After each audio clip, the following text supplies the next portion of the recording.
Hey, everybody. We are back here live. This is PlayStation live from E3 2018. We're live from Los Angeles in the PlayStation booth, and we have a very special guest with us, two very special guests. We've got Mr. Justin Roiland. Hello. Hello, sir. How are you today? Very well. Good. That's good. I can't wait to talk some more with you. Perhaps you'll do one of your fun voices. Oh, maybe. Yeah, let's just do a whole segment making them do the voices. Yeah, that'll be great. and Tanya as well from Squanch Games. Hello. Very nice to see you again. Nice to see you. And of course, Justin Massinger. Yeah, whatever. I'm here. Ooh, no. The less popular Justin. So let's talk about this trailer that came out last night at the big PlayStation showcase. This is for Trover Saves the Universe, and I thought it was hysterical. Bathtub guy is like... Oh, bathtub guy. He's making the rounds. He's making a star. Rounds. Classic bathtub guy. Now, can you confirm that he is an unlockable character in Trover Saves the Universe? He's unlockable? You can play his bathtub guy? No. No, but he is a character you're going to meet along your epic journey through the cosmos. Bathtub guy will be very helpful to you in your journey, yes. Are you confirming that we're traveling through the cosmos in Trover Saves the Universe? This is a big adventure you're going to be going on. You'll be using your telepod to travel the cosmos. Yeah, the telepod, I played an early build of this game a while back, and I really like the mechanic of the telepod. It's a really clever way to solve the idea of movement in VR, because you're looking down, you are controlling the character directly with the thumbsticks, but you know, it's tough to be able to really move around a huge world to solve that problem without having to like force camera changes and all that. So the telepod, can you just tell us really quick, give us a rundown on how that works? Well, there's two things. So the telepod is like more of almost like a circular elevator. You use that to travel to other planets. Ah, okay. That's like your car. So in the game. Then there's the warp nodes. That's probably what you're talking about. That's what I'm thinking of. Yeah. Yeah. So it's a bunch of really clever game mechanics all kind of put together to enable the player to be able to explore these big worlds we've made. Well, because in Trover Saves the Universe, you actually play as two characters. Yeah. You play as yourself, and then you also play as Trover. As your partner, Trover. Yeah. Who's a chatty Cathy, that Trover. He's got a lot of things to say. That's right. Real quick, I think we've got some footage here for those of you who maybe didn't see that showcase last night, so let's check it out now. Footage. Sweet footage. We'll see. There's Squanch Games. Oh. Off to a good start. That delicious logo. Okay, there's that bathtub guy. Yeah. So we're rolling that trailer from last night. Not about bathtub guy. Look at that guy. So is this like a playable scenario in the game, or? This is a location, let's say. Yeah, this is a location in the game. And here we're seeing what the actual game looks like. Oh, yeah, just a blink of it. This is a teaser trailer. We wanted to make sure we didn't give away too much. Those adventure-y bits. Was this game created out of a desire to make a 3D platform? But I know that you're intensely interested in VR. Squanch Games has had a lot to do with VR. But is it just like, hey, we want to make like a slashy game? Like, is that where that came from? Yeah, I wanted a really sticky, fun, platformer slash, action. But I love the combination of you being there with this little purple partner, Trover, and you're working together to figure things out and to progress. But then also because you're there, when you meet an NPC or another weird character in the world, they're talking directly to you. Yeah. And you can answer them, literally in the game. Yeah, there's a lot going on in this game. Like a lot. But I mean, the North Star for us was really, once we had that foundation of really good, solid, sticky gameplay, it was like, okay, now we're gonna build a house of comedy on top of it, and we're gonna make fun of ourselves. We're gonna make fun of, just game tropes and. Yeah, give me an example of that, because I was kind of expecting that from this. Like, you're a huge gamer, and that's something I wanted to point out. You and I talked back at PlayStation Experience last year. You're a huge gamer, it's very clear. So what kinds of themes do you explore in Trover? Jumping. No, I don't. I mean, do you call out certain games or like mock certain games? We try to keep it very much in its own universe, for the most part. Although we'll make comments and references, but they're they're masked as like an alien version of the thing we're talking about. Okay.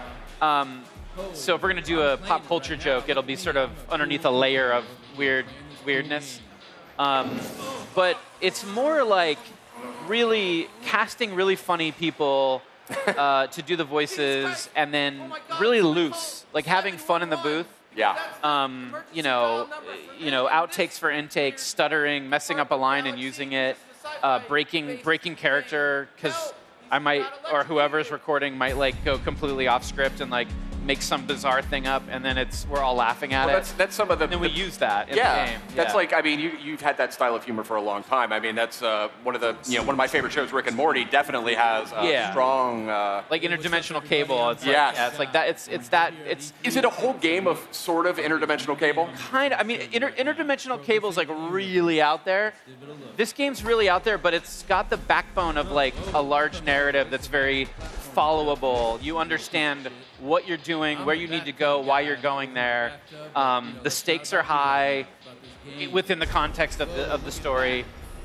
So you have all that as a nice foundational backbone, but then then it's just like, a lot of interdimensional cable moments where it's like, certain characters, bathtub guy, for example, or voodoo person, or I don't know. There's a ton of weird characters in the game that you meet along the way, and those are all really fun, loose. We're just having fun with that stuff. Yeah. And it's great. Yeah. We've been waxing philosophical a lot about game design and all this, but can we like dive down a little bit and talk about the actual mechanics of the gameplay, or are we talking about that yet? I mean, a little bit. I mean, the one thing I will say is, it's fully playable on non-VR, so it's fully playable on PlayStation 4. Yeah. So you don't even need VR to play the game. And then there are going to be jokes in the non-VR version that are not in the VR version, which is kind of great. So anyone who's way into the game, if they want even more, it's roughly the same. I mean, it's pretty much the same experience, but that's interesting. But you've built flags in there depending on whether the player is playing on a flat screen or in VR. I assume like dialogue changes. And I'm not Peter Molyneuxing us right now by saying that, right? I mean, maybe a little. Oh, okay. Well, no. I know that there. I know that there you got are a cube like right there.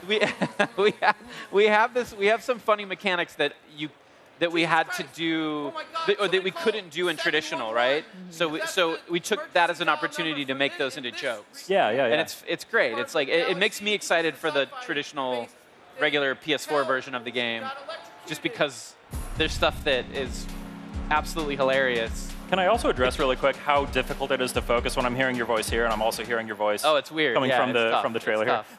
Yeah. Can we? Oh man, what's going on? I hear my voice over there. Hey, what's up? I'm bathtub person. I mean, it's just like Justin, really hard to concentrate. You are a big VR proponent. You're a huge Resident Evil 7 fan. Loved it. So good. We just had the Resident Evil 2 guys up here, by the way. Oh, man. No VR in that one, but just I thought you might like to know. Oh, well, why not? No, I know. Resident Evil 7, though, I know you love VR. So tell me a little bit about what you learned working with Crows on Accounting Plus that maybe you're sort of leveraging here into Trover. I think that it was more, a shared sensibility of opt-in moments. So it's like, imagine you have a cutscene in a game, and a lot of games will sort of lock you in and force you to sit and listen to a character babble about whatever it is that's narratively important to the game. And I have a much more like let's let the player make that decision. If they want to sit and listen, this character might talk for 20 minutes. If they want to sit and listen to that character, they're more than welcome to. If they don't, it's not gonna they can just go. You know what I mean? We never forced the player to do anything, and that was very much a high-level design philosophy in accounting, where it's like, let's record a ton of stuff, but if a player figures out how to get out of a room, they don't need to sit and listen to this stuff unless they, and maybe it's a second playthrough that they go in and they go, okay, I think this guy was talking about I don't know what, I can't even think of an example, but he was starting to talk about something very weird that I kind of ran away from. So I'm going to go and play the game again, and I'm just going to sit and see where that goes on my second playthrough. And that's something that's very much in this game as well. Yes. But yeah, and accounting is so different than this game, just in that, you don't have a third. Like Tanya said, this is like it's a first-person, third-person game. Yes. It's very weird. I don't think it's. I mean, I could be wrong, but I can't think of another game that's done that where it's like you're like co-op with yourself. Yeah, you're co-op with yourself.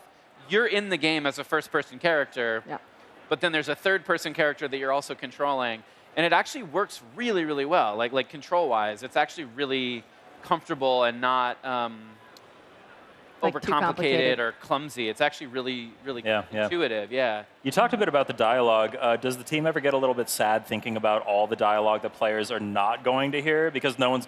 I mean, there are probably a few, but no, everyone will hear everything. I mean, you know how it is now with Twitch and stuff. It's like it'll eventually all be heard. If anything, we're sad thinking about like the possibilities. And like how can we?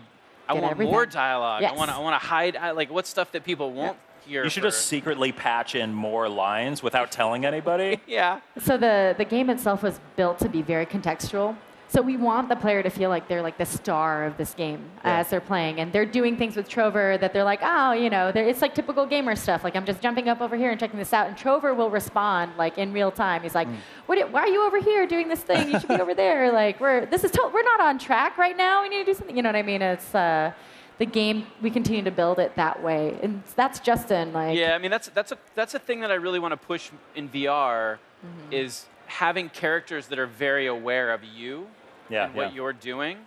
I love that in VR, and it's just in games in general. And it's nothing new, but it's something that I think is really important. And you bring like a really special sort of lens to that, I think.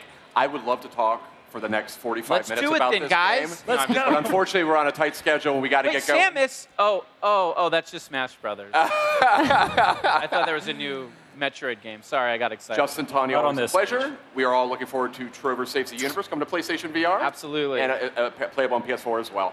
Stay with us. Stay with us. We've got a lot more coming up, including a look at Neo 2. PlayStation